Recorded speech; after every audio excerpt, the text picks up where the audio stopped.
মাঝে মাঝে শব্দটাও ভীষণ অবাধ্য হয়ে যায়।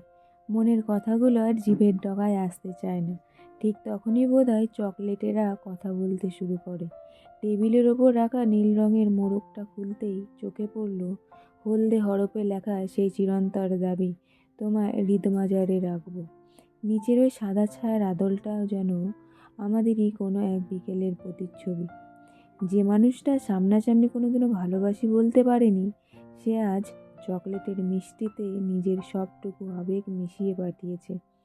মুখে কিছু না বললেও ওই একটা লাইন যেন সব অভিমান এক নিমিষেই ধুইয়ে দিল। কিছু উপহার আসলে কেবল উপহার নয়, ওগুলো এক একটা নীরব স্বীকারোক্তি। তোমরা সকলে জানিও যে এই সুন্দর চকলেট বারটি কেমন হয়েছে।